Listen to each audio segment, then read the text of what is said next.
Hello, hello, hello. It is me, your Tru Heel Phenom SP3. We are back once again with Tru Heels BTR.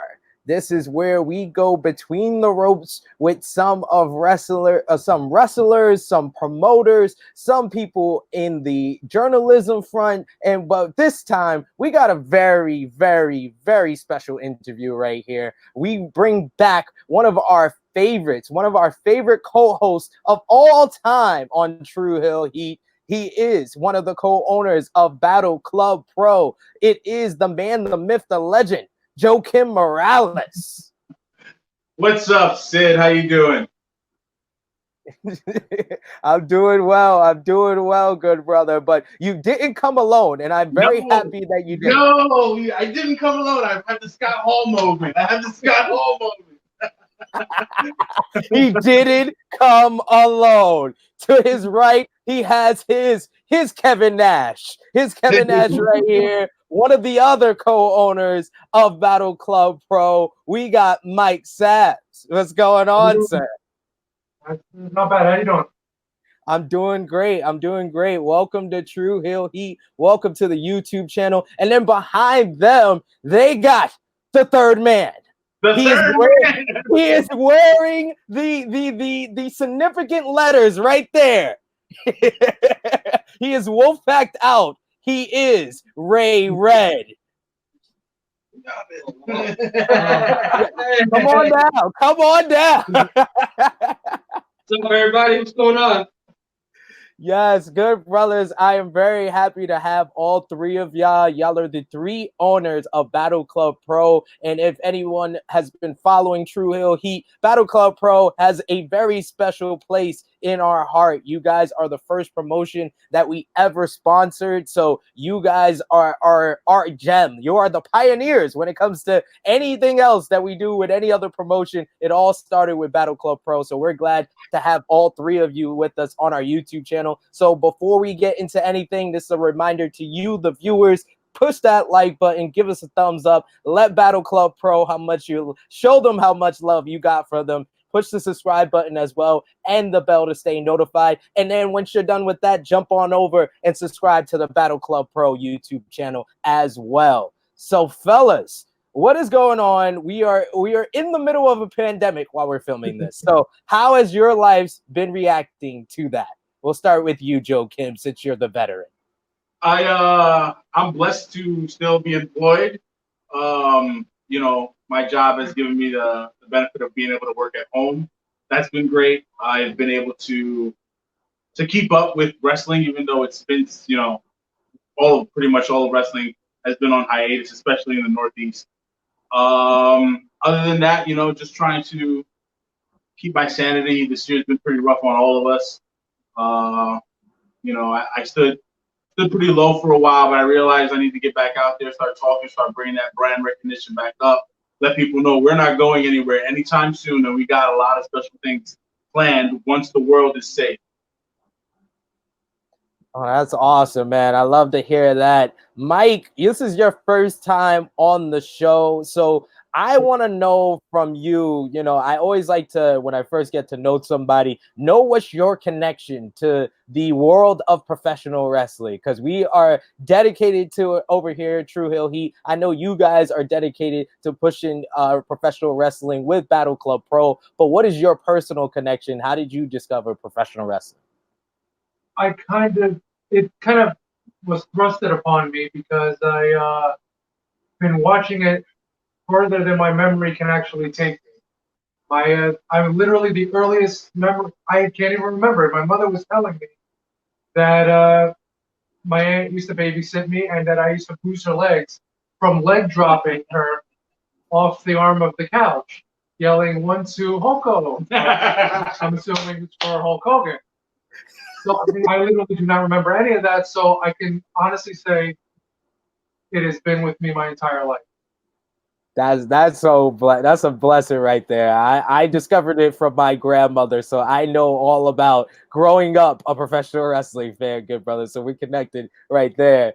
Ray Red, what is your connection to professional wrestling? I know you are the third man, but I know we're living you up to a mighty pedestal to live up to, because Hulk Hogan's promo when he was revealed as the third man is epic. I mean, I've been watching wrestling since I'm a baby, as far as I can remember. I don't remember the earliest time, but I remember watching Hulk Hogan, Ultimate Warrior, Macho Man. Fell in love with wrestling since then. Grew up just on it all my life. Now I got my son into it. He loves it. It's a little thing I can pass down to him. So, yeah, man. I mean, as far as wrestling goes, I have a passion for it. I love it. I've been watching it, and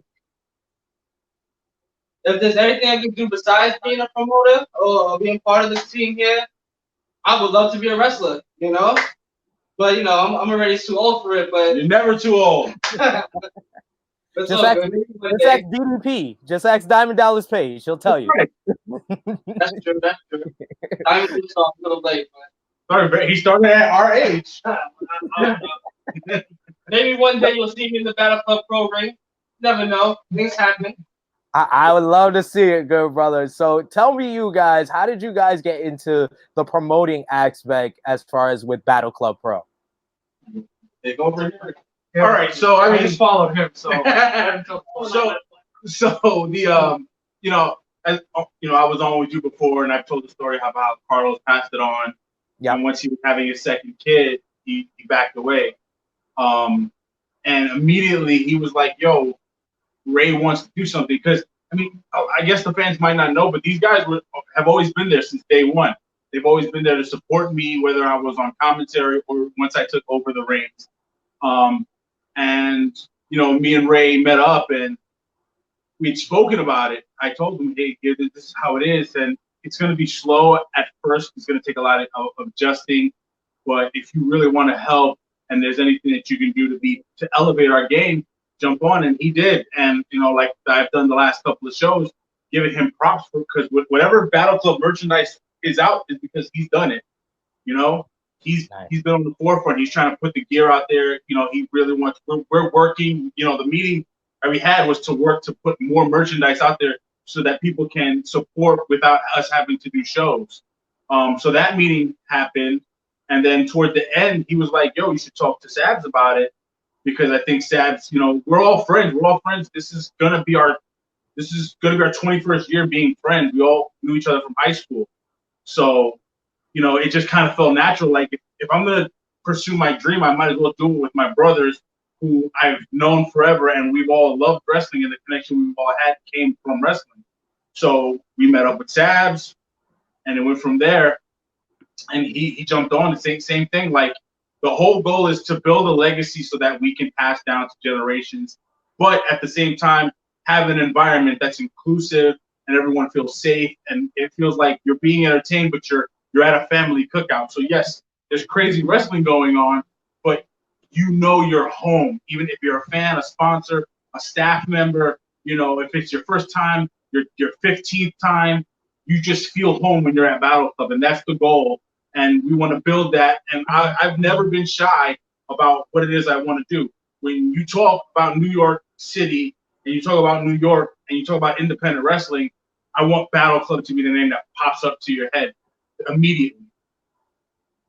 It definitely does to me. It definitely just learning about you guys and then working with you guys. You guys bring that family feel and that community type of feel to you guys. But it all starts with you guys. So I love the fact you said that you guys all met in high school. Because funny enough, I do, you know, one of the shows on our YouTube channel is All Elite Recap. It's with Jimmy and Cash. I went to high school with them. And I remember the first moment that I really we may have known each other, we're wrestling fans before, but the moment that I remember that we really became like friends through wrestling was when John Cena and Batista won the WWE and World Heavyweight title at WrestleMania 21. And I was a big John Cena fan, and I was like, he's the bigger star. They were a big Batista fan, and that's how our connection was built there. What was the wrestling connection that brought y'all together?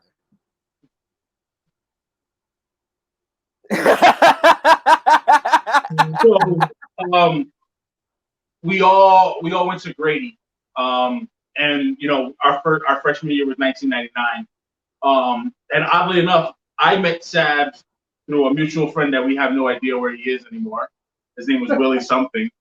And we were just like, we were friends there. I used to get on him because he had a Yankee jacket that I loved, but I hated the Yankees. and then he had a book bag that was embroidered with his name. I had that mom. He had that mom. So that was that moment. And Ray and I, we were actually in the same. We went to a vocational high school, so our major in the high school was the same. We were both in CAD. It was a small form engineering class, drafting, and then it turned into engineering to a point where we had gotten portfolios. I actually graduated as a certified draftsman. Fun fact: he actually was designing belts using AutoCAD. Yes. I was. Yes. Yeah. Yes. He designed arenas. He did like cartoon characters. I did belts. I did what else did I do? I did like indoor theaters. Oh, he's leaving out a very important detail. He actually created the first Universal Championship back in like 2002 or 3. He called his title that he designed on AutoCAD the Universal Championship. You must have been so bad. When it came out, I was like, dude, they're taking all your ideas. So yeah, and then like, you know, we all became friends. You know, it turned into us just cutting all classes to play Uno or Dominoes or just leave, period, to go play handball or whatever. Mostly Dominoes. Mostly Dominoes. Gotta bring it together. yeah. And then in 2002, when the NWO was coming back, our school at the time was just super gang affiliated. So you had Bloods, you had Crips, Latin Kings, Nietas, like you had everything. And we realized that we were always together. So we were going to be the NWO. And like we had it down to a T where no one messed with. There was only 5 or 6 of us. No one messed with us. Every Friday we wore an NWO shirt. No, like we had no issues really. And the only time we ever really had gotten tested was when one of the Latino gangs tried to mess with Ray, and then like we all stormed. The other 5 of us stormed the lunchroom while there's like 30 of us, and Ray and I are just like there, ready to go. And it's always it's like it's a mind. I can curse, right? Yeah, of course. It's like it's YouTube. Sometimes you don't know. It's like a mind fuck when there's a gang of y'all and fewer people are walking towards you. They're like, oh shit, they're not scared of the numbers, and that really solidified it for us. People who were like the big homies, the super seniors, they never bothered us after that. And we've had a lot of moments, you know, good, bad, and different. You mentioned WrestleMania 21. I went to WrestleMania 20 with him. We would find random places to actually wrestle outside. Like this kinship it's undying. We've had our moments where we butt heads, and the beautiful thing about our brotherhood is that you still come together and realize this man has my back. Like I tell everyone, I'm fully capable of taking care of myself, but I know that they have my back. Like there's no one I trust more than these 2 men and my brother-in-law. And I tell people that's the only artillery I need is my brothers, because I know I'm cool with that. And it's been like that ever since. Love it. So you guys bring that kind of unity over to Battle Club Pro, but you guys are still 3 different people. So how is it balancing everything out, especially on show day? I know I've talked to Joakim before, and I've told him he's like running around like a madman. He's wearing so many different hats on the day of a show, but I know you guys are working just as hard. So tell me kind of, I'll start with you, Mike. Tell me kind of how like show day is, as far as your responsibilities for a show day. Honestly, he is the man of many hats. And we try to follow that lead and just making sure we get everything done with enough time to spare, because the last thing we want to do is, you know, either start late or not know what is going on until the absolute last second. We hate that. So we do our utmost to actually be prepared, and we literally start from the ground up. We're talking the ring, the seats. I mean, literally everything that you see at the start of the show is all that we are truly focused on. Until then, we start bringing in the, you know, the crowds and allowing them to enjoy our refreshments, merchandise, whatever we can provide for them. Awesome. Ray. So, what would you say? I've asked this also to Joakim before. What's been like the biggest obstacle, whether within Battle Club Pro on a show day or with a talent? Biggest biggest obstacle you've ever encountered in your time working as a promoter? What's giving you the biggest headache? Merch. Pretty much, yeah. Like asking for free merch, because I know that bothers you. I mean, you got some talent to actually merch, but it's not a big deal, you know. I guess the whole setup, having the help to get everything together, having the help to break everything down after the show. Sometimes we do have people on hand. Sometimes we're shorthanded, and that's just the only complicated part for me. When the people first come in, I'm usually at the front with the tickets, handling the money, and I'm also doing a little bit of security, making sure everybody's in line and shit. Just getting everybody to their seat. Some people might ask you a couple questions. I might have the answers to them. I might not. But I mean, it's not really that bad, man. I can't complain. You know, I actually enjoy it. I started with them before I was even part of the ownership. I started going to the shows, Carlos and Joakim had, and helping them out whenever I can. And I'm just there to support them and everything. You know, this is one of my best friends right here. It's my brother. I'm gonna support him in everything he does. You know, and I'm gonna be there for him if I can. You know what I mean? So being there and being around everybody, the crowd, getting to know everybody, new faces, it's something different for me. Because I'm usually a person who's private. I don't like to mingle with too many people. But when I'm there with you guys and everybody, I'm comfortable. And that to me is a good feeling because I love wrestling. And for me to be comfortable in that setting, it just makes everything, real good for me. Absolutely, man. I've known so many people that are like kind of like inside a lot, but once they're in like a wrestling and around that environment, it kind of brings out them true self and kind of brings like a joy to them. So I love hearing stuff like that. So yes, this is Tru Heel Heat.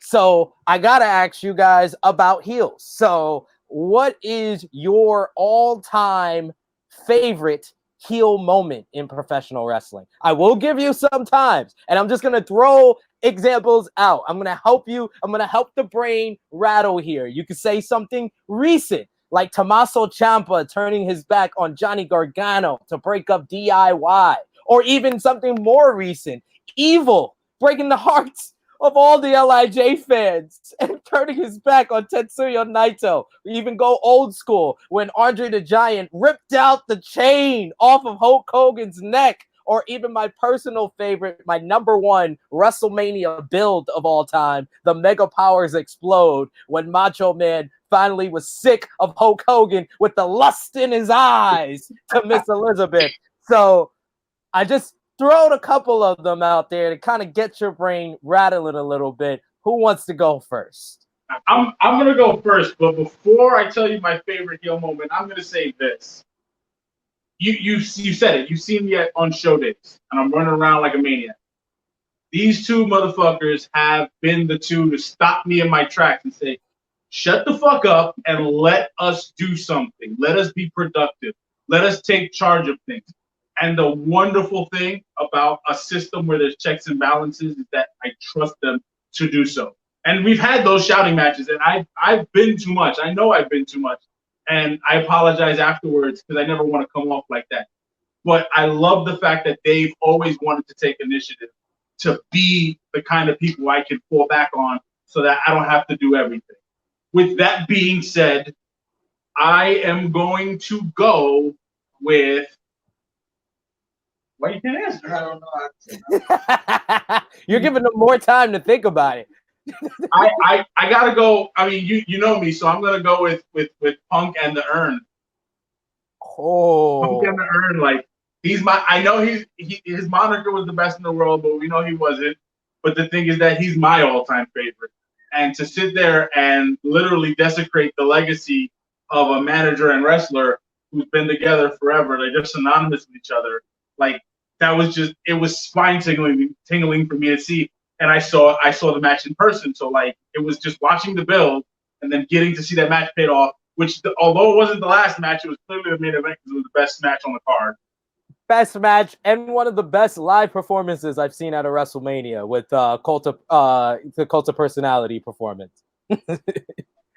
That was my first WrestleMania, so I remember that one. Oh man, yes, that's great. So Mike, to let us know, what is yours? Well, being the Undertaker mark, the biggest one on the Eastern Seaboard, I will actually say most of the work that he was doing, kind of starting the ministry, was actually really fun and very natural. So I loved, Austin in his heyday, like, the rest of the known world. But watching him crucify Taker on his symbol and doing the eyes and the hand, and I'm just sitting there in awe of like, damn, he found another way to, it's like a teenager. It was like, 13, 14 years old. And I'm like, he found a way to still make himself look cool even when things are changing and everybody's getting, like the attitude era for what it is. And he still found a way to make himself look just completely awesome. And I'm wrestling with it because everything he does with that symbol is awesome. Whether it's he's crucifying, Austin, or he wants to kidnap Stephanie and do the marriage thing, and he ends up coming out with the robes, and it's like that is such a natural like direction for the character to go. And he wasn't a heel for too much of his too much of his career. So watching him go in those directions and execute it that well, it was just a beautiful thing to see. And in my personal opinion, probably like most underrated in the business. That's a hot take right there. I like that. I like it. Ray, what about you? Shit, I don't really know. I'm gonna go with son. I was watching with my son the other day. He was watching Triple H versus Vince, and I think they'll fight him because Triple H married Stephanie. Yes. At the time. So at the end of the match, Stephanie came in and she kind of turned on Vince, and she became, the little, the bad version of Stephanie. Yeah, the bad version of Stephanie. Yeah. Let's be PC. Yeah. That was a really good moment for me. I enjoyed it because kind of saw what you kind of did with Stephanie. She was very innocent looking back in the day, so. When she turned, you instantly saw her whole demeanor change. So and then from there, she's been a solid heel. Since then, years. Yeah, since then. So I would say she's one of the most underrated heels. That's a good one. That's a good take right there. Yeah, she's never comes up in those conversations, and she really should. Especially she's only gotten even better in that heel role over the years. Never spoken of her. She's kind of like the female Vince. Yeah, she is. Everybody hates her equally as they hated Vince back in the day. So I mean, as soon as she comes out, you feel it. You feel the hate. You feel from the crowd. It's a love-hate thing, obviously, but they're booing her, but they still love her, but they're booing her. You feel it. It's likened to Pippen and Jordan. Like everyone realizes. Vince is Jordan in terms of being the authority heel figure. But when Vince was gone, Pippen took over, and that was Stephanie McMahon. It's true. But I love what Ray said. Like before that, she was like the most innocent character. Like she had the most innocent girl face. I remember being so happy. So happy when Austin saved her from Undertaker. I was so happy the next day. But I love going back in time and reminiscing about stuff, but tell me about the present and the future, guys, for Battle Club Pro coming out of this pandemic. What is the future and the present looking like? Like I said, we have something special planned once we know the world is safe. I could never run a show knowing that there's a chance a fan could get sick or worse. I would, and like I was on We Love Pro Wrestling and Big Gold Belt, and I said the same thing. It's like the closer to me it gets, the worse it would be. Like I'm always gonna feel bad if a fan gets sick if it's their first time. But like God forbid, like one of my brothers gets sick, one of the talent gets sick. It's like that's hitting close to home, and I couldn't live with that on my conscience. So once we know it's safe, for sure, we got just like massive ideas, and ideally continuing to grow the production value. Trying to keep as many top tier independent stars with as many up and coming stars as trying to match the number of returns to debuts like we try to do. Trying to keep the family together, trying to make sure that all this is doing is growing and exploding and taking over. Also, like we mentioned earlier, like we're gonna start getting merchandising out there, and get that gear so that the fans can show support, and we can get that brand recognition out in the street. Like, that's a dope shirt. What do the icons stand for and whatnot? And going from there, and just literally, like, the goal is so that, because if this pandemic has showed us anything, it is that you don't know when the world will stop. So when the world is in motion, you should be sprinting your hardest. And once we know that it's safe to do so, that's what we're gonna do. We're gonna run up that snow mountain like Rocky Balboa and yell out Drago, in hopes to being as successful and even more so than we could ever imagine.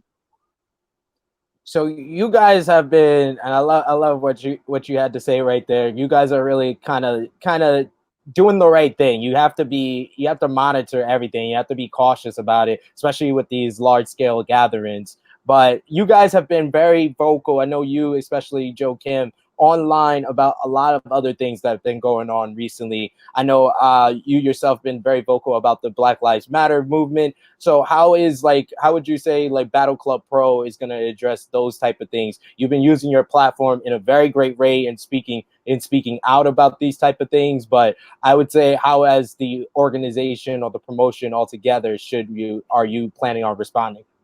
So, we were speaking before the podcast, and Sabbz made a great point, is that I've made it is a mistake to portray my personal views on like the Battle Club Pro page, and I had to thank Ray for putting me in check with that. I should just be speaking on my own. But Sabbz made a really good point in that Battle Club has always shown support for things that maybe Middle America finds taboo. We've always been inclusive for LGBT. We've always been pro-Black. We've always been pro-Latino. Like, that's who our fan base is, and that's who we are as a team. And we want to bring all that together. And we're just going to continue. Like, when it's one thing for people to say, hey, you're pandering by putting a title on a Black wrestler during this social unrest, this civil unrest. But Anthony Bowens is our first ever franchise champion, and that was done before anything. Tasha Steelz is our current Icons champion, and she's one of only two-time champions. We've always been pro women. It's for us. It's not so much utilizing the platform to show people, hey, we're on the right side of history. It's always been, no, this is what we believe in. With equality, trying to get as many women on the card as men, trying to have a really strong LGBTQ community, like, inclusion, because like that's what we grew up knowing. I've always said that, like, my cousin, he had issues with his dad when he came out. He turned out and he became, a super successful lawyer. And once the success hit, dad was like, hey, son, and that's not okay. Yeah. Like, if you're going to support us all the way through. And so, like I said, that's what I've seen growing up is the LGBT community, is, pro-Black. Some of my most profound teachers I've ever had, African-American women, Miss Maldonado, Miss Dunstan, Miss King, like, and they've always put it into my head, like, these are the things that you need to remember, because going forward, you have to fight for them, because maybe the world isn't ready to fight for them. And we've, again, going back to what Sabbz says, we've always been pro that, but even having to say it, because you just look at our product and you can see it. Our actions will always, speak louder than the hashtags and the flag waving. We are more about the action, because if you don't actually put it into play, the rest of it kind of falls to the wayside. It's right. It's so true. How is your, and you guys have been like kind of saying your beliefs from way before all of this has started. So like you said, like you have your representation and it's already out there. So it's not you guys pandering or anything like that. So I love that about you guys, and that's why I love representing for you guys as well. So what was your guys' reaction to the other big thing that has gone on in the wrestling community, the speaking out movement, as far as that's been like kind of the other big thing besides this? It kind of happened like kind of back to back, but so much has been going on during this pandemic, but that's been one of the bigger things that has happened. So what's your guys' reaction to that? Like Ray said, he's made it a point to do security so that nothing, out of whack goes on. We've always tried to be diligent in making sure that the women are comfortable, that there's no such thing as any form of abuse, bigotry, sexual assault, any kind of harassment, because we want to keep that family feeling. Like you shouldn't go to grandma's house and be worried that you're going to be violated. And that's the feeling we want. Like, you come in the Battle Club, you're safe. There's been instances where we've had people removed for crossing lines. There's been, issues where you got to step into the locker room and kind of calm things down. But like, we want the workers more than anything to not have to worry about being shorted with pay or they don't have to feel like they're forced to be vulnerable because they're being taken advantage of in any way, shape, or form. We are so pro comfort for whoever's in our locker room, who's ever a sponsor, who's ever staff. I'm always asking, are you okay? Is there anything I can do for you? To anyone that's there providing any kind of support, because I want them to feel good. I don't ever want there to be an issue to be like, hey, Battle Club was, the scene of whatever XYZ speak out movement. We don't want that, because that's going to look bad on us. Something did come up and it was handled quickly.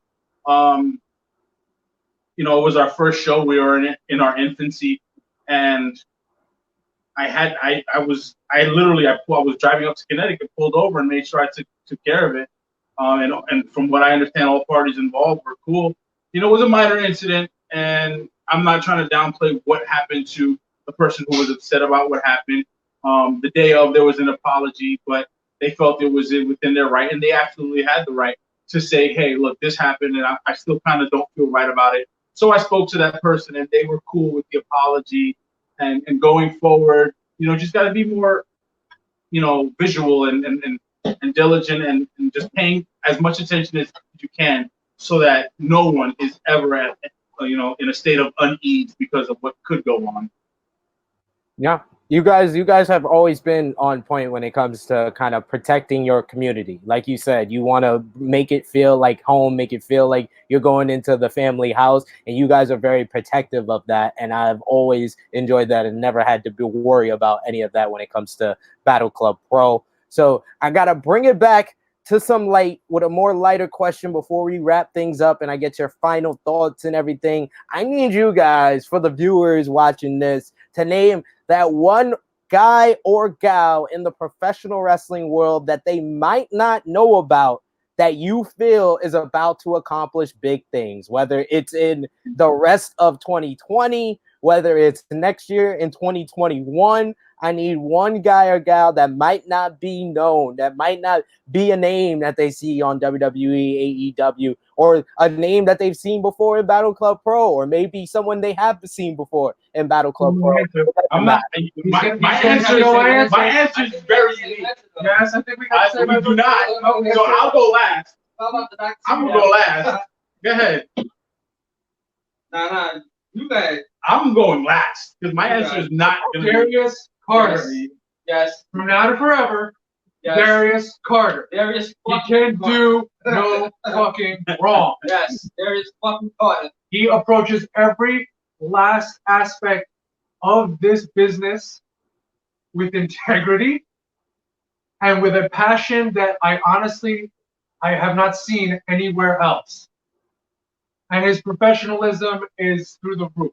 Yes. I can't say enough good things, so I'm just going to stop now and just say Darius Carter. I'm going to say one good thing, but it's because maybe you don't go that far back. He's our generation's Nick Bockwinkel. Now, my pick is a tie between two females. Okay. Layla Hirsch and Masha Slamovich. Those two are beasts. Not only because they're smaller than just about any other woman that they can come across, but they literally dismantle and dismember whoever is in their way. Both under the tutelage of Gino Gotts, who, if you've heard Battle Club's commentary, is the funniest color guy in the world. With him in their corner, they're going to explode. Not only in places like Battle Club, but wherever. Layla just came back from overseas. Masha just went overseas. Germany, Japan, China, I believe, Canada. They're going to explode. And not so far back, it's like 1A, 1B, and then maybe 1D is Violet. Yes. Violet, again, and this is all just Gino's eyes. Gino has an eye for talent that I respect wholeheartedly. Yeah. Two women. Tasha Steelz. Next Impact champ. Diamante. Oh, Okay. AEW taking over AEW. Yo, since I first seen them, I've been impressed with them, amazed with them, the way they work, the way they keep up. That's family right there. The guys, everything like. Familia. Yes.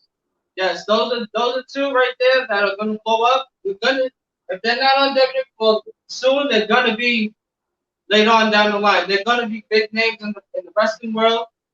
Yes, they're gonna do amazing things. So definitely those two females, yes. Best two in the indies right now. You are naming some gems right there. I got to keep my eyes on the two that Joe Kim says, but I could definitely confirm Diamante and Tasha Steelz. I've seen them myself in Battle Club Pro. So much talent. They tore the house down. I don't think they know how to have a bad match. That match set WrestleMania week in motion. Anyone will tell you that. Yeah, and I was so happy. I popped so hard when I saw the lineup for Dynamite next week with Diamante versus Ivelisse. I was so happy to see that. Tasha Steelz going to perform great at Slammiversary, so we love to see it. I hope she wins it all. Absolutely, but I gotta give it up for Mike for that call to Darius Carter. Darius Carter, but I knew he was going that way. Yeah, I think his whole his road is inevitability. There's one word, it's inevitable. Oh my goodness! So Darius Carter's Thanos? Yes. Please snap for us. Make the world a better place. Absolutely. He is so great. And like you said, he just does every part of the game so well. And he's so professional. We had him on Tru Heel. He's right up there with you, Joakim. He is one of our best guests ever on Tru Heel. And we had him on right around the Black Wednesday when everybody got fired. So he added so much with his intelligence and knowing the business. He added so much. So I had to spotlight that call right there. That was a great call. So any final words from you guys before we wrap things up? And of course, tell them where they can find you on all the social media platforms. It's going across the bottom of the screen if they haven't saw it this whole interview, but tell them where they can find you individuals. All social media platforms for myself is Joakim Morales, Facebook, Twitter, Instagram, Facebook.com/Battle Club Pro. Twitter and Instagram is X Battle Club Pro. These guys will give you their handles if they want to. If they don't want to, that's on them. No, I like being anonymous. I love the shroud of anonymity. Find me if you really want to. Anyway. You can find me on platforms at RateRed85. Also, merchandise coming soon from Battle Club. If you need any custom gears, hit me up and let's work. Let's make this happen.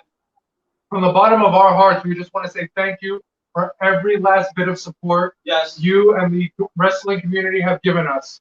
We really cannot say thank you enough. Like, I can't even think of another word that can possibly top just thank and you. And I can't stress enough how much all of it means to us. Yes, I gotta thank you guys because you bring a great example when it comes to being promoters in professional wrestling. Like I said before at the top of this, we would not be working with Battle Club Pro if it wasn't for the great people in charge like you guys. So thank you so much for giving me your time and allowing me to interview all three of you guys. I don't know if this is one of your many. I know you guys are on a podcast tour, but I appreciate you guys dropping by on Tru Heel Heat. Yeah, man. Like I said, the whole goal is to, us along with the third man is to take over, and we want you on that journey with us because you're family just as well, brother. Thank you. I will be your Big Papa Pump. I'll get me the shade wig. I'll be good. I'll be good to go.